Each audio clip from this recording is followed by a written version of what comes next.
This story takes place in an HOA, entitled Neighbors Demand I Fix My Fence, posted by Wobro. This one happened maybe about 10 years ago, but just came to mind. I'd purchased a house with my wife when I was about 26. We were definitely the kids of the neighborhood, but we were excited to get started making the home ours. All of our issues stemmed with one of the next door neighbors. This started with basic entitlement. The landscaping in the section of the property that bordered theirs was pretty horrific, made worse by how the previous homeowner stored their RV there. There were some paver stones creating a little walkway across our front lawn. We set about to fix this whole section first, moving all the old landscaping rocks, building a retaining wall, putting down landscaping fabric, and moving the rocks back. Took an entire summer. Looks great now. Not good enough for the neighbor. The old lady says, "I use that pathway when I walk between these houses." And I reply, "Well, hey, I would much prefer you use the sidewalk if you need to come to my door." Well, when are you going to clean up the rocks on my yard? She wanted me to do the same thing I did on my side of the property to her section. Yeah, sorry, you're going to need to hire a landscaper. Fall rolls around, as does winter. She made sure to point out to me the previous homeowner used to clean the leaves off of my yard and used to shovel my walkway and driveway for me. Yeah, maybe if she'd ever been polite to me, I would have considered helping out an elderly neighbor. So now the real story begins. It's the middle of winter, and I'm keeping pretty busy being dad to our new baby and going back to school. It's finals week. We find a note on the door. "Your fence has fallen onto our property, and we cannot get out of our house." Well, how'd you post this on my door? So I go out back and I take a look. Sure enough, a few sections of the fence have failed. It's leaning against their house, preventing access to the back gate. So I call my dad, and he shows up with tools in his truck, and we proceed to dismantle the broken fence sections, put up some temporary fencing, and clean up. I'm going to have to do some grading work and dig out the old concrete footers to fix this right. The ground is frozen solid, so this will need to wait. The next day, I hear some commotion out by the fences. It's old lady and old man. Wife and I go to see what's going on. As we approach, they are both standing out by the temporary fencing, scowling, shaking their heads no. Hi there. This is not acceptable. What do you mean? We put this up for now, but you need to fix your fence. Excuse me? I need to fix my fence? Yes, this is not acceptable. This fence was here before we built our house. Total lie. Her house was built before mine. This is public record, and I have documentation that shows this. It was provided to me during the sale. Okay, what do you mean? This should suffice for fine just now, just to keep the dogs out of each other's properties. You need to put up a 6-foot privacy fence. At this point, I'm just ticked. The fencing that borders my other neighbor's property has fallen before, and we both worked together and split the cost of the repairs. Oh, do I? Well, if it's my fence, I don't need to do anything. In fact, I could remove the rest of the fencing as you are claiming it belongs to me. No, you need to put up a 6-foot privacy fence. Says who? Not the state, not the city. The HOA says so. I have documentation stating that the HOA was disbanded 20 years prior. There is no HOA. It was disbanded in 1987. Then who am I sending checks to every month? Oh man, I have no clue, lady, but it's definitely not the HOA. Oh, it figures you wouldn't pay your HOA dues. You are the worst neighbor ever. I'm done here, lady. There is no HOA, and since you stated this fence is my property, I'll do whatever I want with it. The only requirement here is that I keep my dog out of your yard, and this temporary fence, it'll do just fine. The old man says, I'm gonna rip this fence down and then you'll see what happens when your dog comes onto my property. The old man is blind, but he has a very angry vibe to him, and he has NRA stickers all over his cars. I know what he's implying here. Sir, if you damage my property and lay one finger on my dog, I will have you thrown in prison so freaking fast your head spins. What did you just say?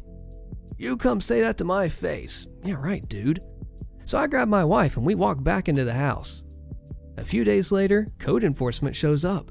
They come out and they inspect the fencing section. Code enforcement informs them There is no code that dictates any type of fence, and since he cleaned up all the debris, there is no code violation. Or is there? As I can now see, the old lady and man's backyard is 100% weeds. Some of these weeds are at least 6 feet tall. Some of these weeds are considered noxious, meaning that you are legally required by the state to kill them and remove them. So I send a letter to code enforcement, and the next day, I see the old lady scowling at me, trying to drag a trash bag full of weeds out of her backyard. I did fix the fence a few weeks later, after finals, when the ground had thawed out just a bit and I could do it right. This story takes place in a terrible HOA. Wait till you see what happens. I have a quick story about an entitled grandma at my old condo. My wife and I bought a condo about 10 years ago. It was a good starter place, and it helped us buy our current house. We moved in while my wife was pregnant with our first kid, so naturally I had a lot of work to do when we first moved in. Before we even moved, painted about half the condo, cleaned the carpets, replaced the 2 sinks, and made some minor repairs. This was a strange condo because most buildings had 2-story units on top and single-story units on the bottom. Overall, this was a nice complex, and the HOA wasn't full of demon spawn. The HOA president was a nice woman who warned us that the insulation between the side units was pretty good, but non-existent between floors. We had a 2-story unit, and the entitled grandma Karen was on bottom. So at first, Karen was nice. She could hear me working on the condo and then came up to say hi and bring me some cake because she figured I was working hard. We had a nice talk, and I told her about us having a baby and moving in. She told me that she had a grandson and how much we will like being parents. After the kid was born, she would wave to our daughter, exchange small talk, and so on. Normal neighbor stuff. Well, things changed that summer when we had a heat wave. My daughter was probably 3 months old at the time, and this condo was hot. For context, because of the layout, there were 2 windows upstairs, one in each bedroom, one in the dining room downstairs, and a sliding glass door to the deck. Of course, our daughter's room faced due west and was in full sunlight. We had great sun-blocking blinds, but we couldn't open her window until the sun went down and it was starting to get cooler outside. Otherwise, her room would be an oven. Even when we did this, it was 85+ degrees on a regular basis. Our HOA allowed portable AC units with hoses to the window, but not window AC units, which are ones hanging out of the window. I was able to petition them to get a window AC for our bedroom because it faced a green belt, so it wouldn't be seen. However, they expressly told me no window AC units for the front of the building. So this meant the only AC unit that we would get is a portable unit for the dining room. Those 2 units with some box fans made the heat tolerable. However, there was an unintended consequence of the portable unit that made the entitled grandma Karen lose her mind. When I was at work one day, Karen came knocking on the door and my wife answered. She said that the AC units were making a lot of noise and keeping her grandson awake. He often stayed the night there. This was at the early evening and her grandson apparently couldn't sleep because of the noise. Bear in mind, this was a high-end, brand new AC unit. It wasn't loud, and my wife showed it to her. She said it was over 90 degrees in our condo, so we had to keep it on for the baby. She was drinking her milk, but you could tell she was overheated. Our daughter started crying, so my wife excused herself and the Karen left. About an hour later, the Karen came back, this time pounding on the door and yelling for my wife to turn off the AC. My wife was dealing with our daughter and didn't want to answer the door with someone reacting like that. She pounded on the door for 10 minutes before giving up. She came back a little while later and again started pounding on the doors and shouting. My wife called me and I quickly came home to deal with this bullcrap. By the time I got home, it was finally cool enough to turn off the AC and open the windows. It was maybe 9 o'clock at night by this point. So I go straight over to Karen's unit, and then I knock on the door. She opens it and gives me a dead stare that basically said, "What do you want?" I ask her, "Why are you pounding on my door and disturbing my wife and baby?" She said that the AC was loud and keeping her grandson up. So I say, "And this gives you a right to pound on my door and scream at my wife? I had to leave work to come and talk to you because you were so unhinged. I don't care. What your problem is, screaming at my wife is not how to deal with problems. I then explained how the AC unit didn't make any loud noises, and I'm not sure what she's hearing. The unit was off by this time, so I couldn't hear anything. I explained the extreme heat issue and how we were managing it, and I gave her my cell number to call me if she has issues in the future. She was to leave my wife alone and never pound on my door like that again. A few days later, we get a call from the HOA and the president went to check it out. She was trying to remain neutral and told me that I had a right to my AC, but that there was a noise, but it seemed like the walls were humming. With this, the only thing I could figure out was the building was crappy enough construction, that the AC was causing a weird vibration that caused the wood to become harmonic. Again, the AC unit made very little noise and had only a slight vibration from the motor. So I put my MacGyver hat on and I went to go to the hardware store. I get a foam kitchen mat, some cardboard, and packing tape. I fold over the mat, put several layers of cardboard in between, and I tape it shut. I basically made a poor man's vibration isolation pad. I put my AC unit on that, I took a picture, and I sent it to Karen and the HOA. I told them we would minimize the AC use, but we had a right to use it, and I have taken steps to mitigate the issue. For a while, this seemed to shut down Karen. However, she stopped saying hello and wouldn't look at me in the eye after that. Over the next few months, we had no real issues until we suddenly started hearing tapping sounds on the floor. I figured at first that she was hanging something, but no, she was hitting her ceiling with a broom. Apparently, the noise was unbearable. We were walking, no running, jumping, loud music, or dropping stuff, just walking. I went downstairs and talked to her about it, and I told her that we were just walking, and she complained about how loud it was. She even complained to the HOA again, but they figured out it was just the building being a little squeaky in places due to age. Literally nothing we could do about it unless we ripped up the floors. On Thanksgiving, when we had a couple of friends over, our kids were quietly playing in the living room, and we were sitting at the dining room table talking. I got up to get something from the kitchen when she started rapping on the ceiling again. I responded with a loud stomp on the floor, which made her stop. She's the one who decided to move into a bottom floor unit of an older building. We weren't loud people, and even when our daughter was a toddler, she was relatively quiet. Our unit was empty for most of the time she was there before we moved in, so I guess she got used to the quiet. After this, we barely acknowledged each other until we finally moved out a couple of years later. The woman who bought it from us was a single woman, so hopefully they get along better than we did. I mean, I'm a dad, and if you tell my young child you can't have the AC running when it's 90 degrees and they're clearly sweating and in trouble with the weather, no, I am not going to stand for that. As a parent, it is my job to take care of my kids because they're young and they need their dad to do that. So you know what? This Karen did not understand it, even having a grandson. So I don't know, I would stand up to her, definitely, and tell the HOA what she's doing again. What would you do? As we get into the next story, I have to tell you something. Hey, also, I added more stories to the new 24/7 HOA Karen radio stream on the channel, perfect to binge or play for background noise while you sleep. Check out the link in the description or on the front page of the channel. It looks like this. This story stands up to the HOA and terrible Karen neighbors. I, 25 male, own a lakeside property that was legally and officially given to me by my parents. I've been living here for 6 years, and I have some great neighbors, along with some not so great ones.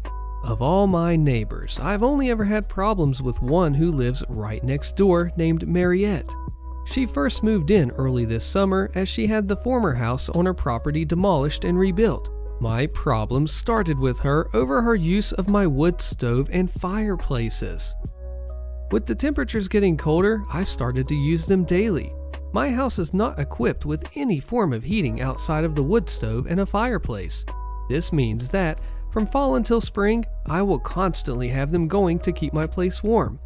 My family never outfitted the home with anything better because it was for weekend trips and we would winterize and leave it when things got cold. My parents thought of adding oil heating when I moved in, however, I opposed it because it was a waste of money and I didn't mind splitting logs. 5 days ago, after having received my shipment of logs for the fall, I was approached by my neighbor Mariette. She came around asking for my parents, to which I said that they don't live here and that I am the homeowner. She didn't believe me and said that I was too young to be a homeowner before leaving. Later that day, I heard a knock at my door and thought it was my girlfriend, so I gave my usual greeting of, "Hey sweet cheeks," while opening the door. Unfortunately, it was not her, and it was Mariette again, so I apologized quickly, and then I asked what she wanted. Once again, she wanted to speak with my parents, to which, in a more stern tone, I said that I was the homeowner. This time, she finally got it and said that I am violating HOA policy by using wood-burning fireplaces indoors and outdoors. In response, I said that as new as the house looks, I am not a member of the group, and that the town permits fireplaces and burning yard waste. She then went on to ask why I even needed them because they do nothing but harm the environment. I went on to explain that, while the house exterior looks new, the house actually has been around since 1930 and still uses a wood stove and a fireplace heating. She didn't believe me yet again and said that she would be back with an inspector. Yesterday, once again, she came with another person who introduced themselves as an HOA inspector. They tried to talk about my fireplaces, but I shut them down immediately and said that I am not a member of their group. The guy then tried to lie by saying that the HOA is in control of all the properties in the area. I immediately called him out on the lie, and I said that he is either lazy or a moron for not knowing that I am not with them. We went back and forth one more time before I told them that I will not listen to them and just to stuff it and leave. Do you agree with this comment? You're not the butt OP. If this continues, inform the HOA that if they continue to harass you, you have no issues looking into legal counsel. Also, let your neighbor know that she is not allowed on your property, and if she comes over, she is trespassing. Yeah, OP, go get a lawyer that will stand up for you because they sure don't have ground to stand on, it sounds like. What would you do? Rental permit drama. HOA in violation of the CC&Rs, posted by LaCoy. Back in 2020, I applied for a rental permit in my small community and was placed on the waiting list. I would periodically check my status, and I was consistently told that I was first on the list. Per our CC&Rs, there are only 4 rental permits available. Fast forward to 5 months ago, I found out that 3 of 4 permits were granted to a single person. As soon as I found out, I brought this to the board and explained how unfair it was for one person to have 3 of 4 permits in a very small community with less than 40 homes. They essentially told me that there was nothing they could do since the prior board approved it and I would have to wait until a permit became available. Recently, one of the tenants moved out of the rental owned by the person with 3 of the permits. I then checked Zillow and I found out that the landlord had had the home listed for lease. Per our rules, the rental permit provides a 60-day right to lease. If you're unable to rent your home in that time, then it's passed to the person on the waiting list.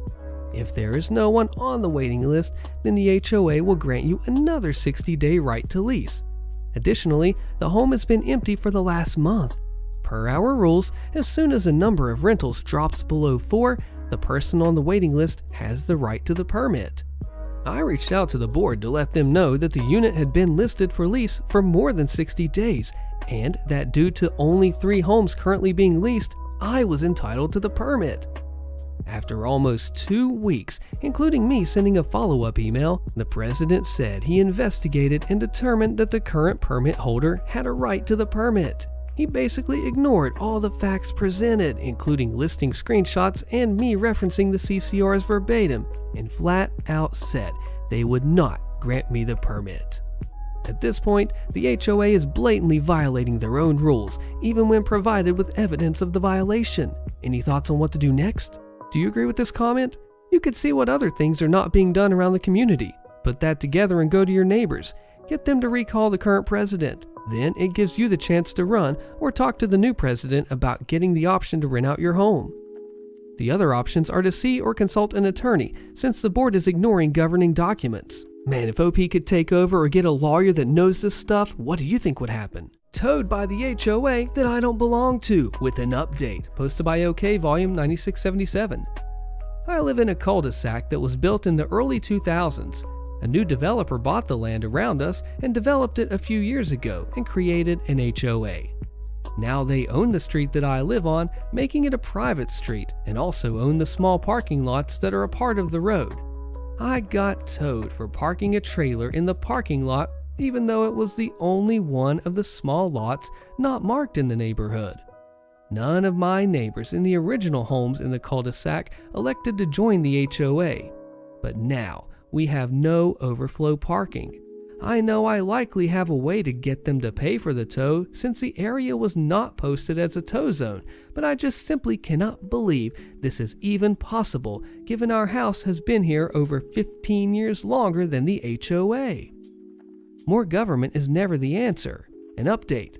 I called the non-emergency number, and they told me that they will likely not be able to make a police report because it was not stolen, just relocated.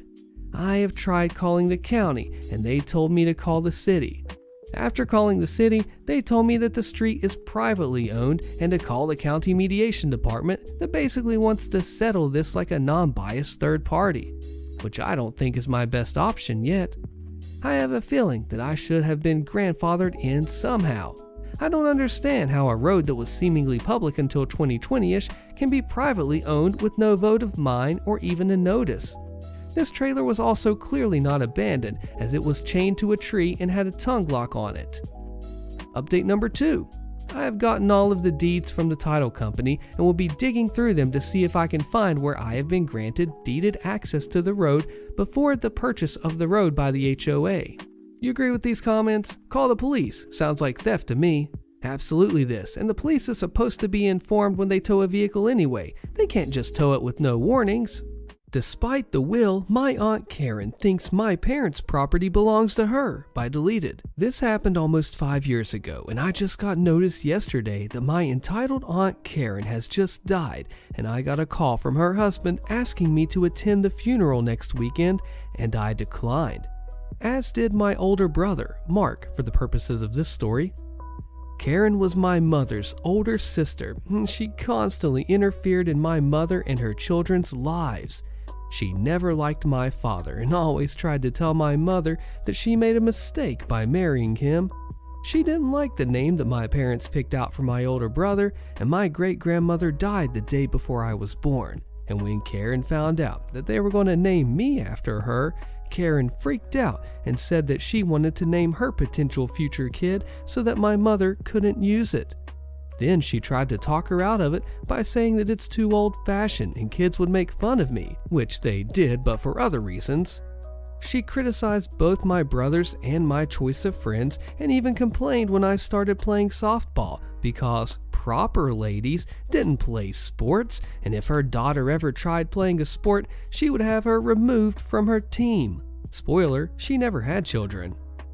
The day after my 16th birthday, my parents drove on a business trip down to California, and I live in Idaho. My dad said that when they got back, he would drive me to the DMV to get my license. He never did because on the drive to California, they hit a patch of ice, spun out, crashed, and died. I was a wreck for some time after that. I didn't even want to attend my high school graduation later because my parents wouldn't be there. Their will split everything evenly between my brother and I. At the funeral, my parents, who owned their own business, production manager Tim, was talking to my brother, and my brother told him that in a couple of weeks he would step in and take over, and he was counting on Tim to run things smoothly until then and to help him in taking it over and learning the ropes.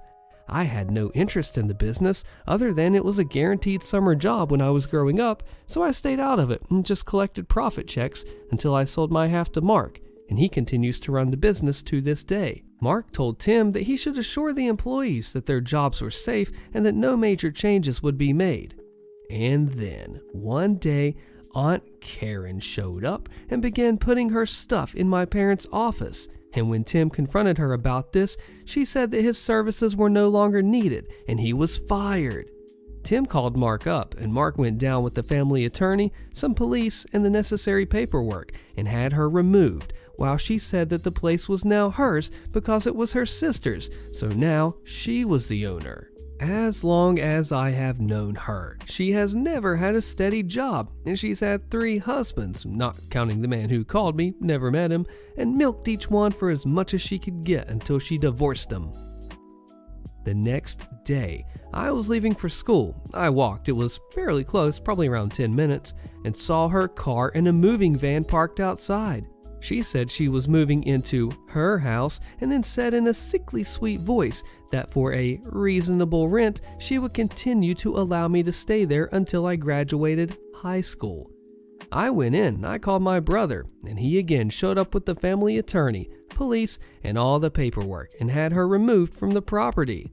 I was at school, so I didn't get to see what happened, but that night, Mark gave me a business card for a policeman who I assume helped deal with all of this, and told me that if I ever saw Aunt Karen on or near the property, to call that number and report her immediately. Don't even try to confront her or give her a warning, just call. I do know that the movers charged her to move her stuff into the van, drive across town, get turned away, and drive back across town and move her stuff back into her apartment, which she hadn't given notice yet. I got scared to the point that I didn't even like letting our dog into the backyard when I was at school. I used to put her out in the yard to let her play in the fenced backyard while I was in school. For a while, I just put her in the locked and closed garage and then cleaned up her messes when I got home in the afternoon. Eventually, Karen moved to Colorado, where I assumed that she met and married the man who called me and then said that she had died and he couldn't find anyone from her family to attend the funeral. I chose not to tell him about her, politely said, "Hey, I'm sorry for your loss, but I can't make it." From discussions with Mark, he basically told him the same thing. Outside of myself, Mark, and Mark's infant daughter, I don't think she has any living relatives. I still own the house. Mark gave me his half as part of the deal where I sold him my half of the business, but I still sleep in my bedroom. I refuse to move into what was once my parents' bedroom, the master bedroom. I go to the local university, go Broncos, and still miss my parents and think about them every day. And even though I am 21 in less than 2 weeks, own a large home, have a lot of money in the bank, I would trade it all to have my parents back. But I don't care about the how or why of Aunt Karen's death. Non-disabled person demands seat from disabled person. Disabled person is ticketed for said seat. Posted by CMurf 1960. I am disabled and use a walker. I have season tickets to the local minor league baseball game and I sit in an ADA section at the ballpark. It's on the concourse, so I don't have to navigate steps to get to and from the restroom, the concessions, and so on. I have the same seat for every game of the season. It's at the end of the row and there's space for me to put my folded walker. It folds pretty small. And then room for me to get in and out even when the wheelchair spaces on the other side of my seat are occupied. Season ticket holders are given a card that the ticket taker scans on the way in. Okay, so one day last week, I was there, sitting in my seat, drinking my beer, waiting for the game to start, when this large group comes along. A few developmentally disabled adults and a lot of non-disabled companions. The row I sit in has 10 seats. 4 of them are actually wheelchair spaces. The 4 wheelchair spaces are taken by those who need them. That leaves 5 regular seats, as the one I am sitting in does not count here. So this able-bodied woman, who appeared to be the leader of this group, came over to me and then asked me to move because I was not ticketed for the seat, that her group had the whole row, so I had to move. I told her that she was mistaken and showed her my season ticket card that has the section, the row, and the seat number printed right there on it. She still would not believe me and then kept demanding that I move. I was about to go and fetch a staff member to resolve the issue when one came over. I've been a season ticket holder at this place since 2011 and I've had this particular seat for 2 years now. Almost everybody who works there knows me, so this was a battle that the entitled Karen could never hope to win. So the staff member guy tells the entitled Karen to leave me alone, that I'm ticketed for that seat and I don't have to move, and showed her where the seats her group was ticketed for are. They did have my whole row except for my seat, but only 5 of the non-disabled people could sit in the row, and the other 4 were wheelchairs. The rest of them had seats in the regular seating bowl, the same section, but right in front of the concourse row. The ADA row is for actual disabled people and a limited number of companions, not for all the non-disabled people in a large group. So entitled Karen relents and leaves me alone, sort of. She's complaining very loudly to her friends that I should have been considerate and given up my seat to her. I ignored her. But wait, there's more. There's a pile of folding chairs in the alcove of the restrooms behind this row, and these people found them and decided to use them to make their own row behind me because they all wanted to sit together. Since both the wheelchair spaces to the left of me were occupied, the only access I had in and out was a space about 2 feet wide. Fine, I can do that. Then another person with a folding chair came along and tried to block off that little space, so I would have no way to get out. I turned around and I told them no, and they backed off. The game was sold out, so there were no other seats for me to move to just to get away from them. I hope I never have to see them again. I completely agree with this comment here, do you? I think it's worth it to complain to the stadium management. Had there been an emergency, this would not have been safe conditions. I smell a lawsuit cooking, do you? You're not disabled, you're just faking it to get attention. The logic of gossip, posted by Fred's Red. This happened a few years ago when I was working at a booth in a mall selling phone cases. There's a rumor in my town, no clue how it started, that this guy, Justin, not his real name, is faking being in a wheelchair to get attention and sympathy. I know him personally, and I know that this rumor is not true. He was hit by a drunk driver while crossing a pedestrian crossing 10 years ago and is a paraplegic. I'm a C4 and 5 incomplete quadriplegic, and I can spot a fake disabled person easily. Anyone else with a spinal cord injury will be able to relate. So I was at work and serving a customer when I saw Justin going past in his wheelchair. My customer saw him and scoffed. Can you believe people like that? It's bad enough for people like you, but people like him, he needs to stop faking it. I was shocked, and for a second, I didn't know what to say. I was in customer service mode and didn't want to say anything that could make me lose my job. I tried to reply. That's Justin. He's a paraplegic. He's not faking it. He's fooled you too, you poor girl. His name is Justin, and he was hit by a drunk driver 10 years ago on this street. He was in a coma for a week, and he lost sensation from the waist down. If you look this up online, you'll find the report of the incident. Please do some research and don't believe everything you hear. She muttered some halfway butt apology and then walked away without buying anything. I want to say that I haven't heard any other conversations about Justin faking it, but it's a small town, and gossip spreads like herpes here. It's been about 13 years since his injury, and for someone that's supposedly faking it, he's kept up the ruse very, very well. The moral of this story? Don't believe everything you hear. Hey, you know what they say, an assuming makes a what out of you and me? Oh man, this is ridiculous. HOA Karen tears down my Christmas lights and finds me. 'Twas the season to be jolly, or so I thought, until I crossed paths with our stupid infamous HOA Karen. Little did I know that my festive decorations would become the epicenter of a neighborhood drama that would rival any holiday blockbuster, including Elf and Die Hard. Sorry, Will and Bruce. It all began innocently enough. I'd spent the better part of a weekend meticulously stringing up my Christmas lights. It took forever, turning my home into a twinkling wonderland of holiday cheer. The warm glow of these lights was enough to make even the Grinch crack a smile and grow his heart a few sizes. But, as they say, all good things must come to an end, especially when there's a backcrap insane HOA Karen lurking in the shadows. The trouble started with a seemingly innocent knock on my door. I opened it to find Karen, the self-appointed guardian of all things aesthetic in our HOA, standing on my doorstep with a witch-like scowl on her ugly face. Hey, wait a second, I thought Halloween was over.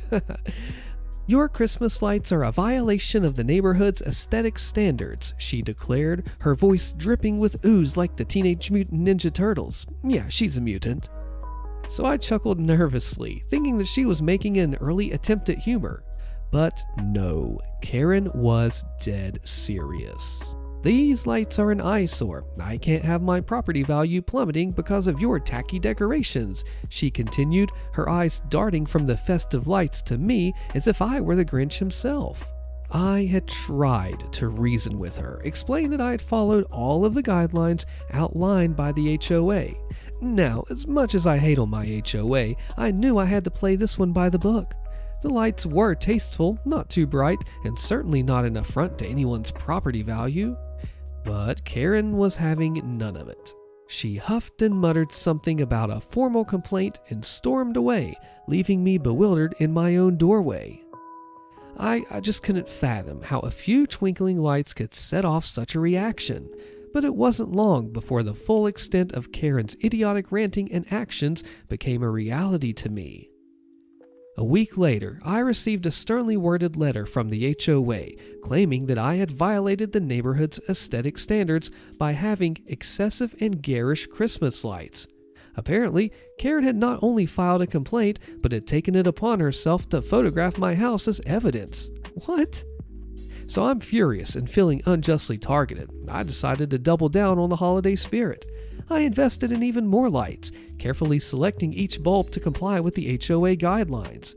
This time, I even added a tasteful inflatable Santa and his reindeer on the front lawn, hoping to spread some cheer that even Karen couldn't resist.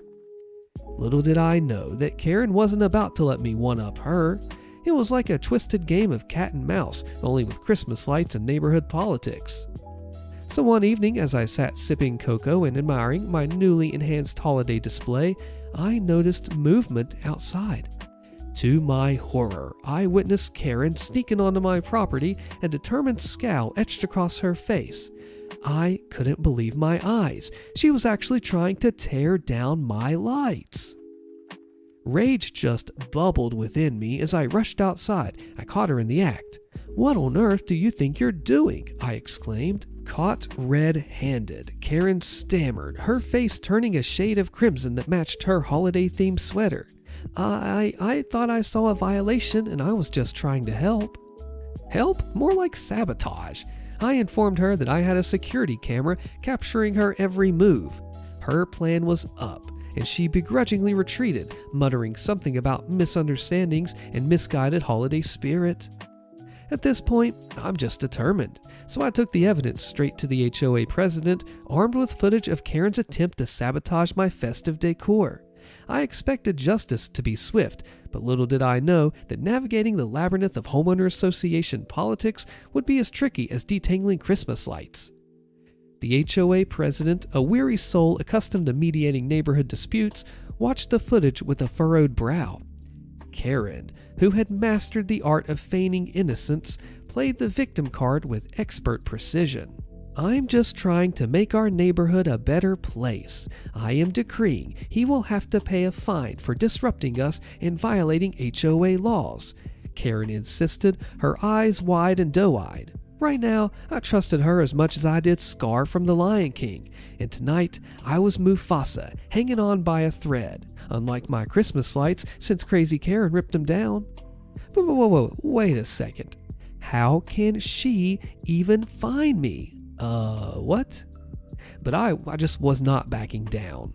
I pleaded my case, explaining the hours that I had spent carefully adhering to the guidelines and the unprovoked attacks on my festive spirit. The president, perhaps sensing the injustice at play, decided to take action. A week later, I received a letter from the HOA, but this time it wasn't a reprimand. It was a notice of fine, not for me, but for Karen. The president had reviewed the evidence, found her in violation of trespassing and attempted vandalism, and slapped her with a hefty penalty. I just couldn't help but smile as I read the letter. Revenge, it seemed, was as sweet as a cup of holiday cocoa and marshmallows on a chilly winter night, made even colder by Karen herself. And now she was forced to face the consequences of her actions and was suddenly silent on the neighborhood forums and conspicuously absent from any further critiques of my decorations. Hey Karen, Merry Christmas, you filthy animal. Oh man, see that's the thing, like these people will try to take advantage of you and think that you won't do anything, but when you do, they're like, oh crap, this was not in the plan. And then that is when they fall, because they're not ready for you to fight back, are they? What would have you done? HOA election overturned, posted by EdYang73. New owner in a fierce battle with an incumbent HOA board. California, city in Orange County, almost 700 homes, mostly high-end single-family homes to townhouse-style condos, so like $1 to $5 million. There have been ongoing complaints about the bullying tactic of the president for years. He controls the board, who are just yes men, 5 board members. In May 2023, he and another board member were up for election. Due to the fact that we almost never achieve quorum, 25%, we launched a stealth campaign to write in 2 candidates and then gathered ballots and proxies. The result? We had about 170 votes for our two candidates, 40 for president and 25 for the other incumbent. I was at the inspector of elections a night off when they opened ballots while others were on the Zoom call. They asked quietly if there were any nominations from the floor. They paused and then moved on. We were all confused with what that was. I asked, well, what does that mean? They said that if you didn't nominate any candidate from the floor, any write-in candidates were not valid. Thus, they disqualified all of our ballots and wouldn't even give us a count of how many we had. Naturally, we were furious. My mistake was not having a copy of the election rules handy. It wasn't until later that I read our election rules clearly allowed write-ins. Section 5.4 said that write-in candidates are permitted provided they meet the required candidate qualification, so they must be a record owner, current in assessments, and so on. Owners bombarded the property management company with complaints, so they were forced to set up a redo election coming up on October 11th. Their excuses for why they kept changing, well, they didn't nominate from the floor. They alleged some proxies looked suspicious. They blamed the inspector of elections for not sending all owners a proxy as required by our rules, and so on. Fast forward to today. They've done everything possible to confuse this redo election. Ballots mailed out at the very latest window required by law, which is 30 days, with some owners not receiving it. There were proxies mailed out early and separate, which confused owners. Ballots left off half the owners, mostly women. When confronted, the inspector blamed the project management company for sending them an incomplete file, but now they have a complete file. Myself, being the campaign lead and one of the candidates, have been served with violation notices coincidentally. Mine had a due date only 36 hours from when I received it. When I challenged it, they blamed it on a glitch and moved it to 45 days. A board member not up for election sent out 3 separate email blasts attacking me, not by name, viciously, and then attacking and lying about our two candidates, which also violates our election rules. They planned to mass email links to electronically signed proxies to all homeowners. I protested to the project management and the inspector that this is illegal. On the monthly board meeting during open forum, they wouldn't answer questions. Their attorney was on and shut me down, and then they muted me when my 3 minutes was up. So my question is, if they come up with some reason to overturn this redo election, what else can we do? Maybe file a case in small claims court and present all the evidence from the first and upcoming election, ask a judge to declare our candidates as rightful winners, if we win, which we are on track to, and then initiate a recall of all 5 board members, 3 if we win, and kick out the current 2. Do you agree with this comment? Talk to either an HOA lawyer or a lawyer with knowledge of the Davis-Sterling Act. Yeah, if they're pulling illegal things, you have a lawyer that specializes in HOA stuff, then yeah, get them. This Karen story takes place in an HOA. Immigrant Karen becomes an absolute menace to our neighborhood, posted by Ryan the Sith Lord. So for a bit of context, I live in the East Coast of the United States. I moved into a complex with an HOA. For paying the HOA, we get many benefits like free parking, free usage of the pool and the gym, and other benefits. There are way too many individual stories of the Karen to include in one post, so I'll go through the story that involves my family. My parents go to the pool for the first time a few weeks after moving in. Before they even set their stuff down, the lady, oh man, this lady. We had no idea what we signed up for. The first thing she says to them is, "Are you an owner or a renter?" "Excuse me," my dad says. They go back and forth and they introduce themselves to each other. The thing that makes her stand out among everyone else is her accent. Because I respect her privacy, I won't be saying what country she's from, and all I'll say is that she wasn't born in America, and she has an extremely thick accent. So her disputes with people can actually be somewhat funny to watch. Eventually, we became friends with her. She was very nice to us, but one fateful day, she didn't show up to the pool. This was very odd for her, as if the pool was open, well, she was there, and she was there on time. Other neighbors tell us that she was going to go get scanned as she had some sort of growth in her thyroid. She comes back, and she came back with a vengeance. After making friends with multiple different families in the complex, me and my dad would do work for them. We did handyman work for one older couple, and they loved it so much, the word got out, and now we do work for many people in our complex. Eventually, we start doing work for our immigrant neighbor. My dad and her husband negotiate what we're going to do for them, and they came up with a plan and a price. So we go there, we do our thing, and they come back and they make us do a lot more work than we bargained for. It not only tired us the heck out, but it also made us work for another 2 non-bargained hours. We were exhausted, and my dad said, "Hey, not for nothing, but all these extra things you made us build and hang were not part of our original deal." And my dad asked if they could pay us a little more. Karen leaves and asks her husband to deal with my dad. A massive argument ensues, and eventually me and my dad just leave. Her husband told her that he threatened him, which he did not do at all. Trust me, I was there with him. She calls my dad and they get into a huge fight on the phone and they cut ties. Around this same time, I started making friends of my own. A boy similar to my age and his younger sister come up to me and we started talking. Eventually, the parents all started talking and we all became friends. The only problem is, they are really close with the Karen that we don't like. One day at the pool, she goes on a psychotic rant and starts saying really nasty crap to my parents. She was sitting at the table with the mother of my new friends and she heard the whole thing. That day, we found out that she has anxiety because my mom goes to the bathroom after the fight and she sees her in the ladies' room crying. She comes out and apologizes on Karen's behalf. We're still friends with them to this day, but it can get complicated hanging out because they are always with her. Karen says all the negative stuff that she wants about us to them. They all just shrug it off and tell her not to talk like that. Since I hang out with my friends a lot, my friend that's my age, who I see the most, makes my mom a card for her birthday.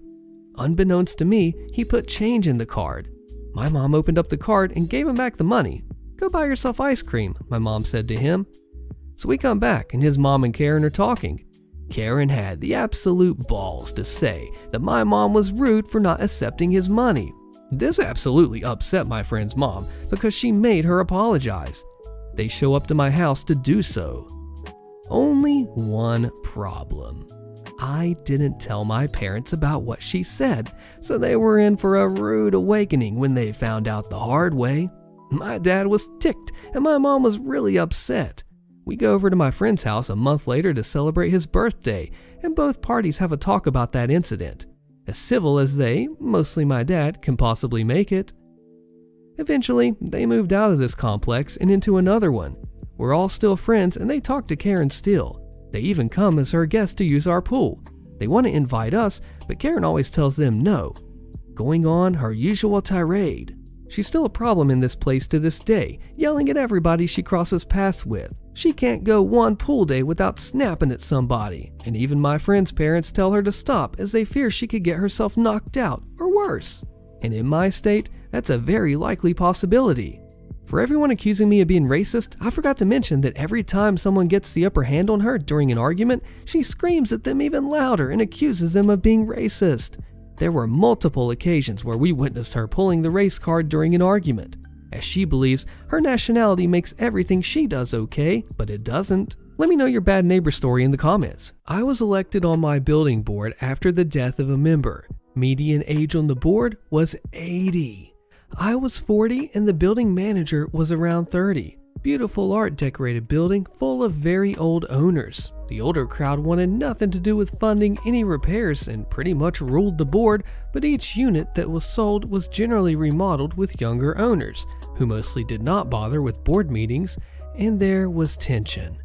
The elevator in my tier, from 1938, finally completely broke and it was not easily fixable, giving me the option of walking up 8 flights of stairs or using the service elevator and riding with the garbage trolley and everyone's dogs and laundry. At the next board meeting, I was so sick of hearing fixed income from these people that had used the elevators and everything else for 40 years without ever setting money aside for eventual replacement.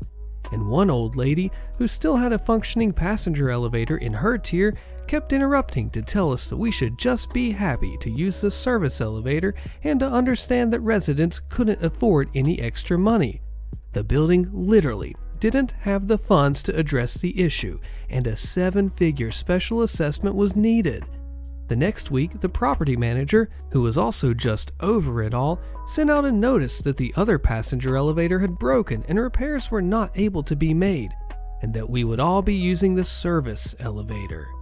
She included the schedule the custodian had for garbage removal and a note that dogs would no longer be allowed on the elevator between 7:30 to 10 a.m. and 4:30 to 7 p.m. It was a mass chaos, with one creepy old service elevator for 90 apartments and people having to ride with the giant garbage can. After maybe a week or two, the service elevator, which had been modernized to not be from the 30s but still dated to 1970, stopped working. This really was an issue, leaving some people effectively stranded in their apartments. Another memo went out letting people know that repairs would take several days and that garbage pickup was suspended, asking residents to carry their own garbage down with them. An emergency board meeting was called, and a few hours before that meeting, the main pressure pump for the water failed, leaving people above the 5th floor with just dribbles of water and the inability to flush the toilets.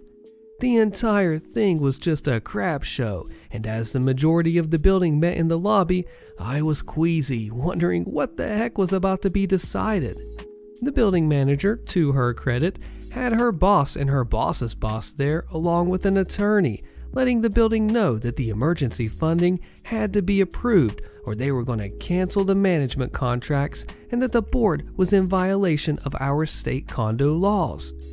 One lady named Evelyn was the board president and lived on the 3rd floor and voiced her opinion that we had to let people with limited means take priority over building needs. I thought she was going to be murdered right there. We managed to halfway fix the elevator, and the experience forced the new owners to get involved with the HOA board and the elections and to attend meetings. Do you agree with this comment? This is an amazing story on so many levels. The lack of understanding about general maintenance, upkeep, and the absolute necessity of a reserve fund by some of your neighbors, and how wrong the last resident's comment is. The building needs are the needs of the residents, water, and the ability to get out. This is how something as extreme as Surfside happens. The idea that critical maintenance is a discretionary expense. It's not. If I lived in an HOA and I found out that they were putting me in danger to be cheap, oh boy, things would go crazy. What would you do? A Fitting Twist by Oscar the Grouch. Background. I had a pretty terrible childhood. Don't get me wrong, I've heard of way worse, but it was far from healthy or normal. When I was young, my parents were millionaires, my father's parents owning several of the largest businesses in the region. They divorced before I was a teenager, and both of their lives plummeted downhill. By the time I was 16, I was living on my own. Drugs, alcohol, and addiction have long since killed them both. Neither of them ever worked a job since I was a teenager. Both of them died homeless before the age of 50. Situation. I joined the military and left town without ever looking back. As more years passed, I added more and more distance, physically and mentally, from my parents. When I was 20, I learned that my mother had been arrested for stealing a large sum of money from my grandmother, who was living on her own, but in the beginning stages of Alzheimer's. The state ended up pressing charges against my mother because my grandmother would not. The detective told me that they had to because my mom and her POS boyfriend were, quote, fueling the criminal underground, end quote, where she lived. I was lost and shocked. I knew my mother had problems, but until this moment, I'd always viewed her as sort of a forest hippie. This is the moment that is the catalyst for my nuclear revenge. You see, my grandmother was pretty wealthy. Terrified that she would be locked away in an old folks' home, she entertained the leeching of my mother and her POS guy. The problem is that it was never enough. Even after my grandmother bought my mother a house down the street from her, she continued to rob her own mother blind. She also fed my underage sister a stream of drugs and brought her in on the con. It ultimately resulted in my mother and sister getting their first felony conviction, grand theft and check fraud, which my mother tried to pin on her own daughter, quote, because she was just a minor. A few years later, I was newly married with my first child and freshly returned from my first deployment to Iraq. We just completed another move across the country and I'm starting a new job at a new unit. I get home from work and have a strange short voicemail from my uncle, who is like the okayest guy I've ever met. It literally just says, "My mom is in the psych ward at the big hospital in her town. She left everything in your name. I'm flying back home."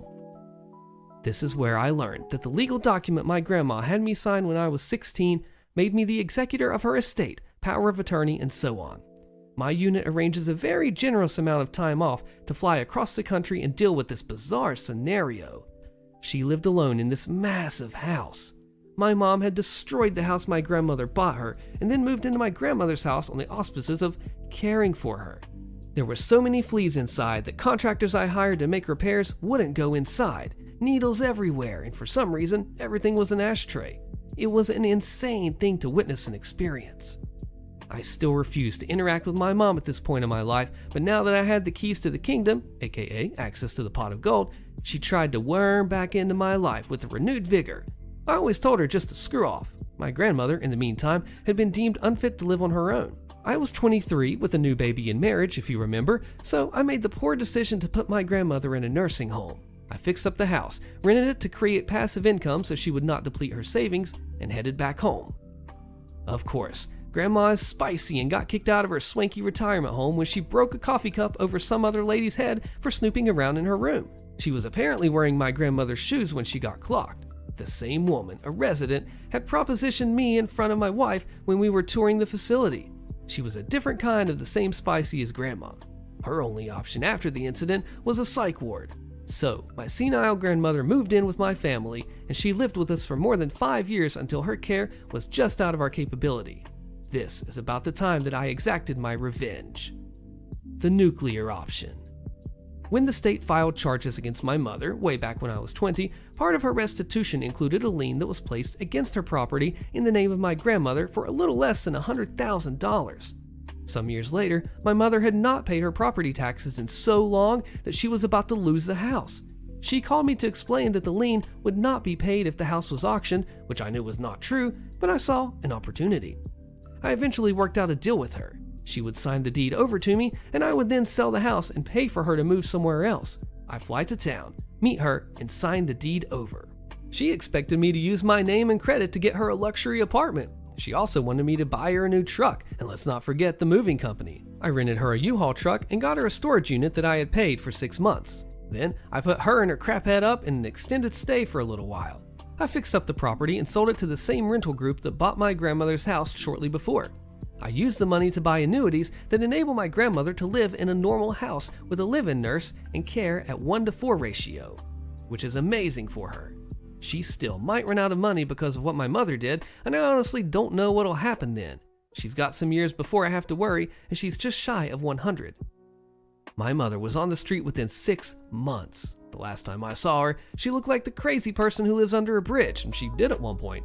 She was covered in sores, balding, and methed out. She'd received a Social Security disability back payment of what would have been a significant amount for her. She died in a hospital less than 3 days later, partied herself to death. The POS dropped her off at the curb and never saw her again. I told dude I would give him some money if he gave me the key to the storage unit. Somehow, years later, she'd managed to keep it. I shared the loot with my siblings, gave POS $100, and closed that chapter of my life permanently. I mean, it literally doesn't get much worse than what happened to the mother at the end of this story. Absolutely crazy fall. I mean, what would you expect this? What do you think? Let me know. Food thieves at university got lesions from my food, posted by the man with 2 poo brains. I was reminded of this by a post somewhere else where someone asked if they could legally put laxative in their coffee creamer at work because it was being stolen. The answer was no, by the way. In the first year at university, somewhere in the west of England, I lived in a large Georgian student house which had 23 under and postgrads living in it, all lads. We had 3 kitchens, but some people would raid other fridges, and I was sick of people stealing my food. In microbiology, we were doing some experiment with an orthopox virus. Think of it as a much less severe version of cowpox, harmless enough that they let first-year students use it with only masks, gloves, and glasses.